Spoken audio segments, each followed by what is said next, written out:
یزید پر لعنت بھیجنے کے لیے نہیں آئے. بچے کو یہ تو بتا رہے ہو کہ ایک یزید تھا 1400 سال پہلے جس نے امام حسین کو شہید کیا. امام بارگاہوں میں فلاں پہ لعنت، فلاں پہ لعنت، فلاں پہ، پوری رات لعنت بھیجتے رہو کہ یزید مر جائے گا. وہ تو مر گیا. دشمن علی پہ دن رات لعنت بھیجتے رہو.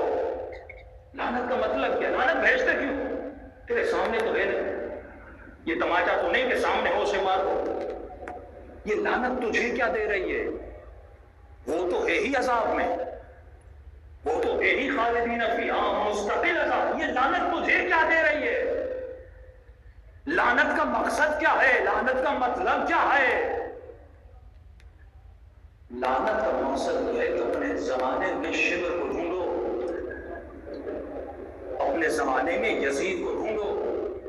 ایک اور سوال آپ سے کروں، اگر آپ کے سامنے شمر آ جائے اور آپ جناب مختار ثقفی کی طرح اسے مار دیں، حرمل کو مار دیں، یزید کو مار دیں، دشمن علی کو قتل کر دیں، لیکن سوال یہ ہے کیا شمر مر گیا؟ اگر میری لعنت سے شمر مر چکا ہوتا تو یہ کون ہے جو یمن میں 6 مہینے کے بچوں کو قتل کر رہا ہے؟ اگر میری لعنت سے شمر مر چکا ہوتا تو یہ داعش کے لوگ کون ہیں جو جوانوں کے گلے کاٹ رہے ہیں؟ اگر میری لعنت سے چادریں لوٹنے والا مر جاتا تو وہ کون تھے جنہوں نے موصل میں 300 لڑکیوں کی عزتوں کو پامال کیا؟ اس کا مطلب شمر مرا نہیں ہے، وہ اپنے کردار کو زندہ رکھ کے بیٹھا ہے. تو شمر کو مارو گے تو کیا ہوگا؟ ہم کہیں وہی غلطی تو نہیں کر رہے جو ہمارا دشمن کر رہا تھا، لیکن وہ سمجھ گیا اپنی غلطی کو اور اس نے اپنی غلطی کو سدھار دیا. لیکن ابھی تک ہم وہی غلطی کر رہے ہیں. ہمارا دشمن کون سی غلطی کرتا تھا؟ اسی کراچی میں 90s میں 2007 سے لے کر 2011 کے فاصلے میں اس نے لسٹیں بنا دی کہ اگر شیعت کو ختم کرنا ہے تو علی والوں کو مارو. ڈاکٹرز کی لسٹیں بنائیں، انجینئرز کی لسٹیں بنائیں کہ ڈاکٹر مارو گے تو شیعہ ڈاکٹر ختم ہو جائیں گے، انجینئر مارو گے تو شیعہ ختم ہو جائیں گے، عزادار کو مارو گے تو شیعہ ختم ہو جائیں گے، سبط جعفر جیسے پڑھنے والوں کو مارو گے تو اس قوم کے نوح خان اور شاہ شیری لکھنے والے مر جائیں گے. یہ اس کی غلطی تھی. وہ مارتا کیا لیکن اس نے کہا علی والا تو مرتا ہی نہیں ہے. مارنے کا مراد ہے یہ ختم ہو جائے، لیکن اس نے کہا نہیں، یہ تو دن پہ دن بڑھ رہے ہیں، دن پہ دن بڑھ رہے ہیں، دن پہ دن بڑھ رہے ہیں. اب دشمن سمجھ گیا کہ مجھے علی والے کو نہیں مارنا. کسے مارنا ہے؟ جو آج تک ہم سمجھ نہ سکے لیکن دشمن سمجھ گیا. تم ایک شمر کو مارو گے دوسرا شمر پیدا ہوگا، تم ایک یزید کو مارو گے دوسرا یزید پیدا ہوگا. تو مولانا ہم کریں تو کیا کریں؟ شمر کو نہیں ماریں، یزید کو نہیں ماریں. نہیں مارو، لیکن شمر کو نہیں، اس فیکٹری کو جو شمر بنا رہی ہے، اس کارخانے کو جو یزید کو جنم دے رہا ہے. دشمن سمجھ گیا کہ میں اگر لاکھ سبط جعفر مار دوں پھر بھی اس قوم میں سبط جعفر پیدا ہوں گے. پھر کروں تو کیا کروں؟ تو اس مشین کو ہی ختم کرو جو سبط جعفر جیسے پیدا کرتی ہے. اس کے سسٹم کو تباہ کر دو. جس سسٹم سے یہ فکر پیدا ہوتی ہے، فکر علی پیدا ہوتی ہے، فکر حسین پیدا ہوتی ہے. تو امام فرماتے تجھے سسٹم کا مقابلہ کرنا ہے، افراد کا مقابلہ نہیں کرنا. کل یزید کربلا میں موجود تھا، کل میں نے کہا سعودی عرب میں، ابو ظبی میں، یو اے ای میں. یہ کون ہے؟ یہ وقت کا یزید ہے. دیکھیے عزاداری کرنے کا طریقہ ہر زمانے میں الگ ہوتا ہے. سائیکولوجیز بدلتی ہیں، لوگوں کی نیچرز بدلتی ہیں، زمانہ بدلتا ہے، سوچ بدلتی ہے، نالج بدلتی ہے. لیکن بعض لوگ کہتے ہیں نہیں ہمیں وہی رسمی عزاداری کرنی ہے.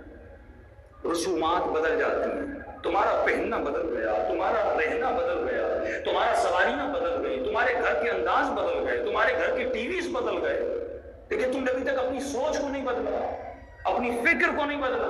حسین کی عزاداری کو کیسے بڑھانا اس کو نہیں بدلا. ایک آسان سی مثال تو آیت اللہ زرزکی سب جانتے ہیں. حسین کی راہ میں اپنے 3 بیٹے شہید کروا چکے. اب یہ کڈنی فیل ہے، ایک آنکھ آیت اللہ کی نہیں ہے، ابھی تک جیل میں موجود ہے. کبھی آپ نے سوچا اس بندے نے 4-5 ملین شیعہ بنائے؟ مذاق نہیں ہے. افریقہ کا ایک بندہ ہوتا ہے ایران میں آتا ہے، فکر حسین کو لیتا ہے، واپس جاتا ہے، کیسے اس نے عزاداری کی؟ دیکھیے طور طریقے ہر زمانے میں الگ ہوتے ہیں۔ اب اس نے کہا امام حسین کا جب محرم شروع ہوتا تھا، اس نے کہا حسین نے دین اسلام کو کیا دیا؟ خون دیا۔ تو لہذا بر صغیر میں، عراق میں رسم دی، کہیں پہ کما زنی، کہیں پہ زنجیر زنی، مختلف جگہوں پہ مختلف طریقوں سے ماتم کیا جاتا ہے۔ آیت اللہ زرتشتی کا کہ یہاں پہ یہ نہیں چلے گا، کہ یہاں پہ میں الگ طریقہ کروں گا۔ کہا کربلا سے شام تک علی کی بیٹیاں پیدل گئی، ذکر حسین کو پیدل چل چل کے انہوں نے پھیلایا، گلی گلی کوچا کوچا پتھر کھائے، لیکن علی کا ذکر بڑھایا، حسین کا ذکر بڑھایا۔ اگر سیدہ زینب نہ ہوتی آج ہمارے گھروں تک حسین کا نام نہ پہنچتا۔ تو چند جو اس کے عزادار تھے، چند سو، ان کو گلے کو محرم شروع ہو گیا۔ جتنے بھی اس ملک کے یا اس شہر کے گاؤں ہیں، سب تک تمہیں پیدل ایسے جانا ہے جیسے سیدہ زینب گئی تھی۔ سواریاں نہیں تھیں، گاؤں میں پیدل جاؤ۔ اچھا کیا جا کے کرے؟ گاؤں گاؤں کو کہو کہ جس بھی انسان کو، مسیحی ہو، کرسچن ہو، کسی بھی مذہب اور فرقے سے، اسے اگر خون کی ضرورت ہے تو ہم خون دینے کے لیے تیار ہیں۔ 300-400 لوگ ہیں، کسی کا او پازیٹیو ہے، کسی کا او نیگیٹو ہے، کسی کا بی پازیٹیو ہے، جس کو بھی خون کی ضرورت ہے۔ اب خون آپ کو پتا ہے بڑا مہنگا ہے، ہر کوئی خون نہیں دیتا۔ انہوں نے کہا کہ جسے خون چاہیے، 10 دن محرم کی یہ رسم چلائی انہوں نے، گاؤں گاؤں گئے کہ جسے خون چاہیے۔ اب 10 دن افریقہ کے لوگ جو کمزور تھے، جو بیمار تھے، ہاسپٹلز میں سو جاتے تھے کہ جسے خون چاہیے۔ اچھا یہ پوچھتے تھے ان 10 دنوں میں کیا یہ خون دے رہے ہو؟ کیوں خون دے رہے ہو؟ انہوں نے کہا یہ ہمارا نذرانہ ہے۔ اب جب لوگ پوچھتے تھے، اس نے کربلا کی ہسٹری بتانا شروع کر دی کہ ایک میرا مولا تھا جس کا نام حسین تھا، بڑی بے دردی سے اس کا خون کربلا کی مٹی میں بہایا گیا۔ فرمایا ایک خون کی بوتل نے 10 چند ملین لوگوں کو شیعہ بنا دیا۔ اچھا جب دوسری طرف آپ انگلینڈ چلے جائیں، یو کے میں بڑے جذباتی پنجاب کا ایک گروپ ہے، ان کو برٹش گورنمنٹ ایمبولینسز دیتی ہے جب وہ زنجیر زنی کما زنی کا ماتم، ایمبولینسز آتی ہیں، ان کو روکا نہیں جاتا ماتم سے، ایمبولینسز آتی ہیں جب وہ زخمی ہوتے ہیں زنجیر زنی کے بعد، ان کو ہاسپٹل تک پہنچایا جاتا ہے۔ ایک طرف افریقہ میں زکزکی ہے جو زنجیر زنی نہیں کر رہا، جو خون ہدیہ دے رہا ہے، ایک گفٹ ہے، سمجھے جیسے این جی او کوئی کام کرتی ہے، ان کے کام کو بند کر دیا جاتا ہے، کیونکہ ان کے کام سے وہاں کیا ہو رہا تھا، 5 ملین لوگ شیعہ بن گئے۔ اور صرف روکا نہیں جاتا، جو خون ہدیہ کرنے جاتا تھا اس کو پکڑا جاتا تھا، اس پہ گولیاں چلائی جاتی تھی۔ اس کے اپنے بچوں کو، 3 بچوں کو شہید کر دیا گیا، کیونکہ وہ سمجھ رہے تھے یہ اس فکر کو بڑھا رہے ہیں جو فکر حسینی بناتی ہے۔ آپ کے کنونس کرنے کا طریقہ کون سا ہے؟ اپنی مجلس میں آ کر اپنی تعریفیں کرو، کون سی بڑی بات ہے؟ اپنی مجلس میں آ کر اپنے لیے نعرے مارو، کون سی بڑی بات ہے؟ قرآن کہتا ہے من احیاھا فکأنما احیا الناس جميعا، جس نے ایک انسان کو زندگی دی، اللہ کہے گا دنیا کہے گی اس نے ایک کو زندگی دی، میں کہوں گا اس نے پوری کائنات کو زندگی دے دی۔ شد امام کی خدمت ہے مولا کون ہے جو انسان کو زندہ کرے؟ اس سے مراد امام فرماتے جس نے ایک انسان کو صراط مستقیم پہ لایا، کائنات تو کہے گی اس نے ایک کو لایا، طریقے بدل گئے، علی کا طریقہ نہیں رہا۔ قرآن کہتا ہے جب انبیاء تبلیغ الہی کے لیے جاتے تھے، پہلی منزل لا خوف علیہم ولا هم یحزنون، کسی سے ڈرتے نہیں تھے، کسی کا خوف نہیں تھا۔ دوسرا جملہ لا نرید منکم جزاء ولا شکورا، جب یہ تبلیغ کے لیے جاتے تھے، دین الہی کا پیغام پہنچانے جاتے تھے، لوگوں کہتے تھے ہمیں گھر نہیں چاہیے، ہمیں کھانا نہیں چاہیے، ہمیں سواری نہیں چاہیے، ہمیں پیسے نہیں چاہیے، ہمیں مال نہیں چاہیے، بس بیٹھ جاؤ، چند لمحے تجھے فکر الہی دینا چاہتے ہیں، تجھے بتانا چاہتے ہیں تو کس مقصد کے لیے پیدا ہوا۔ لیکن آج وے آف تبلیغ بدل گیا، پڑھنے والے کا وے آف تبلیغ، سننے والے کا وے آف تبلیغ۔ ڈیمانڈ کی جاتی ہے مجھے اتنی گاڑیاں جائیں تو میں مجلس میں آؤں گا، ڈیمانڈ کی جاتی ہے مجھے یہ فیسلٹیز دی جائیں گی تو میں حسین کی مجلس پڑھوں گا۔ ہم چھوٹے تھے، ہمارے استاد بتاتے ہیں کہ ایران میں کہ ہم بچپن میں ارے بچے کی گھر میں اتنی عزت نہیں ہوتی. تو استاد کہتے تھے ہم بالکل چھوٹے تھے جب حسین کی مجلس میں جاتے تھے. رسم تھی ایران میں پہلے، آج وہاں بھی یہ چیزیں ختم ہو گئی، کہ جب چھوٹے تھے امام بارگاہ میں داخل ہوتے تھے، بانی مجلس در امام بارگاہ میں کھڑا رہتا تھا. کہ ہم بچے تھے 5-6 سال کے، لیکن جیسے داخل ہوتے تھے وہ جھک کے سلام کرتا تھا، کہتا تھا حسین کی مجلس میں خوش آمدید ہے. کہ اس کا سلام مجھے اتنا اٹریکٹ کرتا تھا، میں پھر مجلس سے باہر جاتا تھا، پھر آؤں یہ پھر مجھے سلام کرے، کیونکہ یہ عزت گھر میں نہیں ملتی تھی، مجلس میں ملتی تھی. کہ 4 بار باہر جاتا تھا، پھر اندر آتا، پھر کہتا تھا السلام علیکم بیٹے خوش آمدید، پھر باہر جاتا تھا السلام علیکم بیٹے خوش آمدید. کہ ایک سلام کے لیے آج انجمن کا صدر، آج ٹرسٹیز، آج بانی مجلس کرسی لگا کے بیٹھا ہے. حالانکہ رسم یہ ہونی چاہیے. میں اپنے بانیان مجلس کو کہوں گا امام بارگاہ کے دروازے پہ کھڑے ہو جاؤ، ہر آنے والے کو ایسے سلام کرو جسے سید سجاد سلام کرتے ہیں. یہ مجلس حسین ہے، یہ محفل نہیں ہے. یہاں پہ روحوں کو بنایا جاتا ہے، یہاں پہ کردار کو بنایا جاتا ہے. انسان کو فرش سے اٹھا کر عرش الہی پہ لے جایا جاتا ہے، جہاں سے انسان کو اور بنایا جاتا ہے. لیکن یہ کب ہوگا کہ صرف ذکر نہ کرو، کہ ذکر کے ساتھ فکر بھی کرو. صلوات پڑھے محمد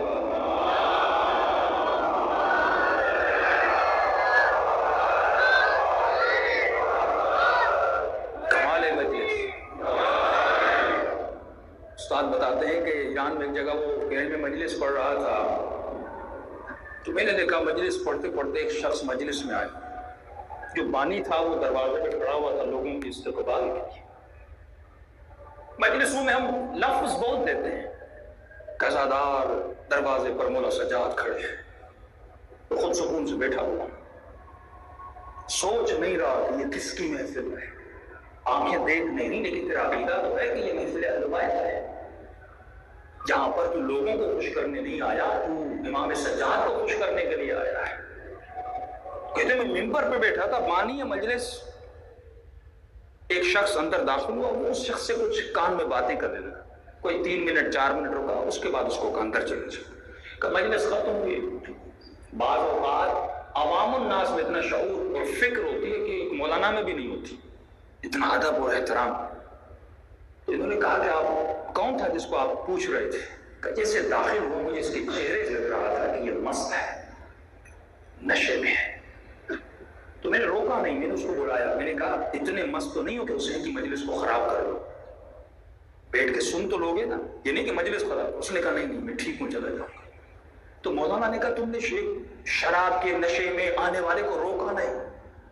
کہ مولانا اگر میرے گھر میں آتا روک لیتا، حسین کے گھر میں آتا ہے، مجھے اجازت نہیں کہ میں کسی کو روکوں. یہ ہے کہ مجلس خراب نہ ہو، مجلس کا ماحول خراب نہ ہو. تو اس نے کہہ دیا نہیں میری حالت صحیح ہے بیٹا.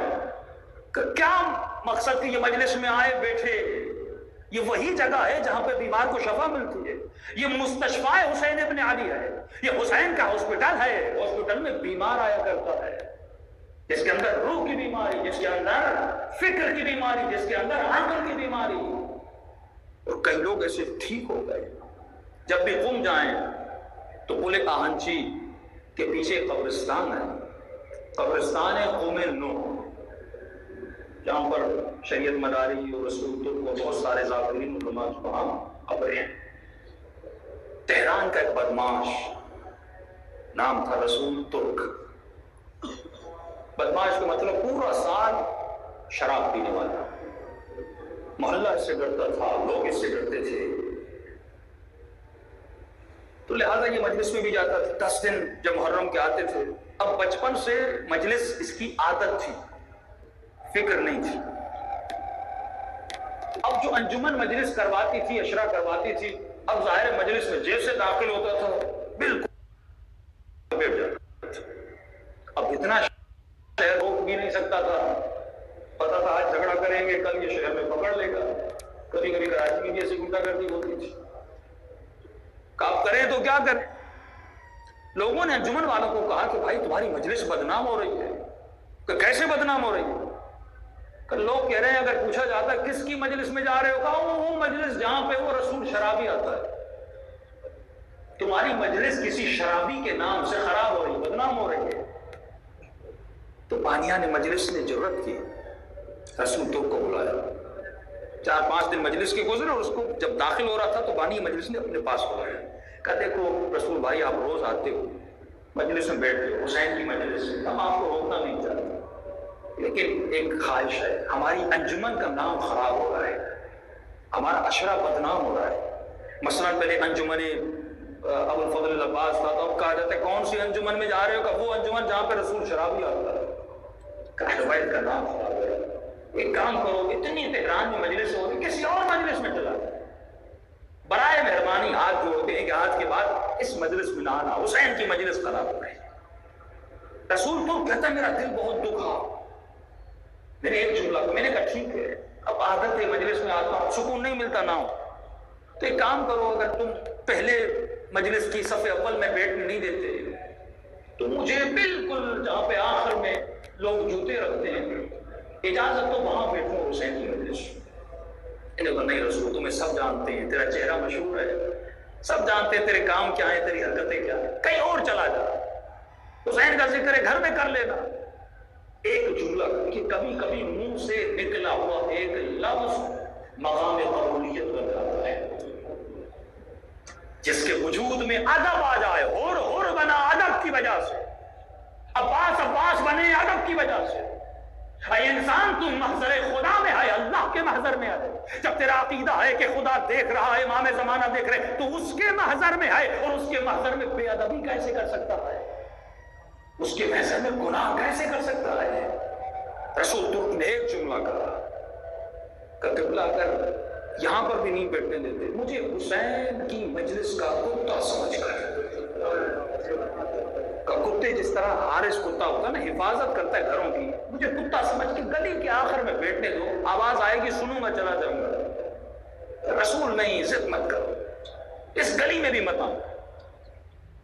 اب یہاں پہ دل ٹوٹا، امن یجیب المضطر اذا دعاہ ویکشف السوء، اے وہ جو ٹوٹے ہوئے دلوں کی آواز کو سن دینا۔ جب یہ دل ٹوٹ جاتا ہے نا، اس کا سب جب ٹوٹتا ہے تو خدا اس بندے کے دل میں اجاگر ہو جاتا ہے۔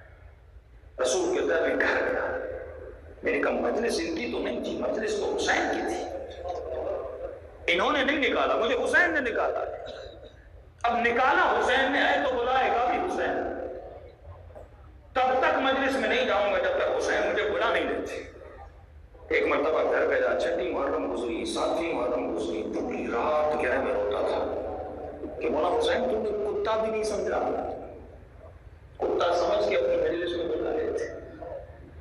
کہ دن 9 محرم کی رات گزر گئی، 10 کی صبح ہوئی، اب رسول کہتا ہے میں نا امید ہو گیا کہ حسین کو مجھ جیسے کی ضرورت ہے ہی نہیں، آج کے بعد کیا مجلس کیا حسین، کہیں بھی نہیں جاؤں گا۔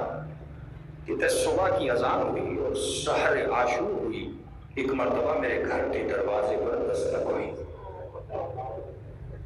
رسول کہتا ہے جب گھر کا دروازہ کھلا، اس انجمن کے 10 کے 10 جو بانی تھے وہ میرے دروازے پہ کھڑے ہوئے تھے، میں پریشان ہوں، 10 کے 10 بانی ساری پوری انجمن میرے دروازے پر کھڑے ہیں کہ میرے رسول صبح عاشور ہے، حسین کا تعزیہ نکلنے والا ہے، آؤ گے نا؟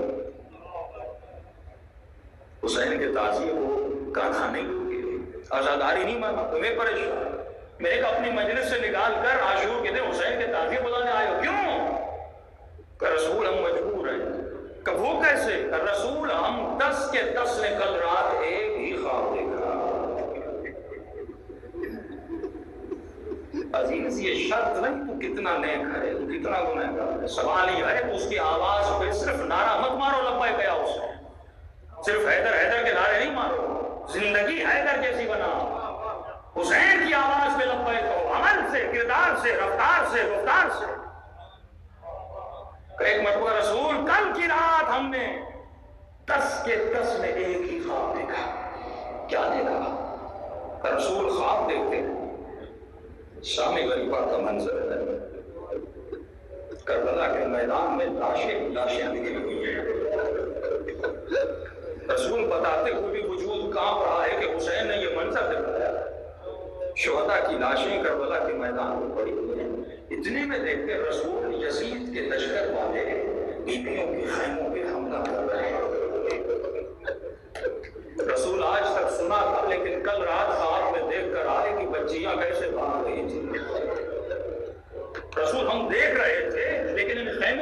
بھاگتی ہوئی بیویوں کو بچا نہیں سک رہے تھے. دل تو کر رہا تھا بچائیں، پر بچا نہیں سک رہے تھے. کریں تو کیا کریں؟ رسول اتنے میں دیکھا ان خیموں کے آگے پیچھے کتا دوڑ رہا ہے. یزید کے سپاہیوں کو کبھی کہاں بھگاتا ہے، کبھی کہاں بھگاتا ہے. یزید ہم پریشان، یہ کتا کہاں سے آیا؟ یہ کون ہے جو یزیدیوں کو بھگا رہا ہے اور بیویوں کو بچا رہا ہے؟ رسول نے اس کے چہرے کو دیکھا، وہ تیرا چہرہ تھا. ایک جملہ کہاں یہ کہنا کہ سگے ہوئے شیر یزدانم، کہاں عمل میں حسین دکھا دے. رسول کہتا بس سننا تھا. سر اپنے گھر کی دیوار اور چوکھٹ پہ رکھا اور زمین پہ بیٹھ کے رونے لگا. حسین تو نے اتنا بھی شرف نہیں کہا تھا، میں نے بس کہا تھا تو نے بنا ہی دیا. اس دن کے بعد تہران کے لوگ کہتے ہم نے رسول کوئی ایسی رات نہیں تھی، کوئی ایسی محفل حسین کی نہیں تھی جہاں پہ رسول نہ آتا. ہر بندہ جب مجلس کرواتا تھا کہتا تھا جب تک رسول نہیں آئے تو حسین کی مجلس میں مزہ نہیں آتا.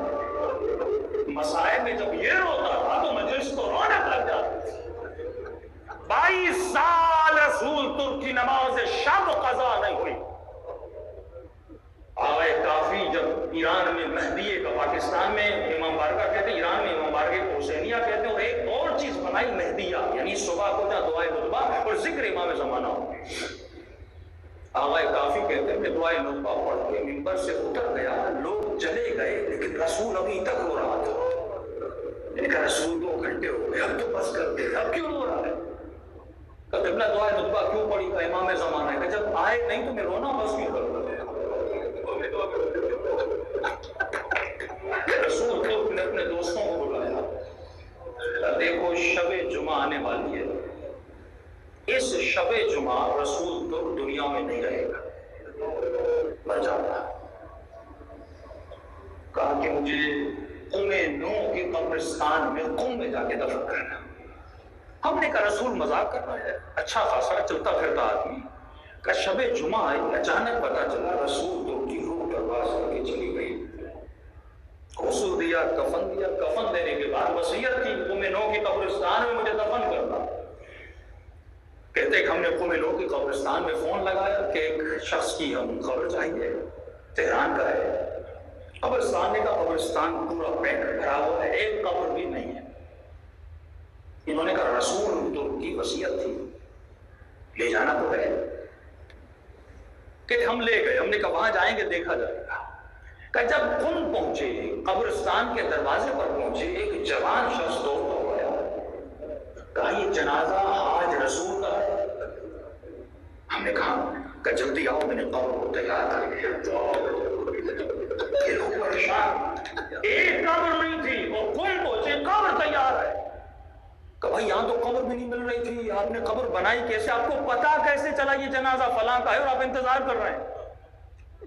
کہا کہ میں نے ایران میں رسم ہے، اپنی قبروں کو خریدا جاتا ہے اپنی زندگی میں، کہ مر جاؤں تو مجھے یہاں دفن کرنا. کہ اس قبرستان میں میں نے ایک زمین کا ٹکڑا اپنے لیے خرید لیا تھا کہ جب مروں گا تو یہاں دفن کریں گے. اب قبرستان سیدہ معصومہ کے حرم سے بڑا قریب ہے، علماء مدفون ہیں. کہ کل رات خواب میں امام حسین کو دیکھا. امام نے فرمایا سردار آج حسین تجھ سے کچھ مانگنا چاہتا ہے.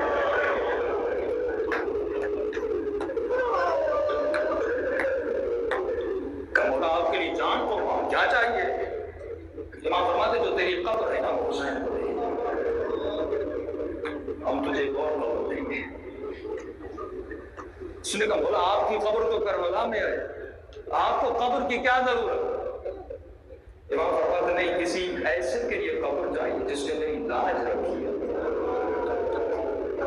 کل انتظار کرنا، میرے چاہنے والا آئے گا، اس کا جنازہ یہاں پہ دفن کرنا. جب بڑے سے بڑے شرابی جب نیکی پر آئے، امام فرماتے تو اپنے قدموں کی کروٹ کو بدل، تو جس راستے پہ چلو اس راستے سے ہٹ، حسین کے راستے پر پھر دیکھ حسین تیرے کے کرتے کیا ہیں. تو ایک قدم حسین کی طرف آ، حسین 10 قدم تیرے لیے آتے ہیں. ان دنوں میں آپ کے لیے سیدہ زینب دعائیں کرتی ہیں. سید علی میر داماد، اس کا واقعہ لمبا ہے، کل بیان کر دیا. جب اس نے خود کو اور اپنے وجود کو گناہ سے بچایا، نکاح حرام سے بچنے کے لیے اس نے اپنی 10 انگلیاں آگ میں جلا دی تھی.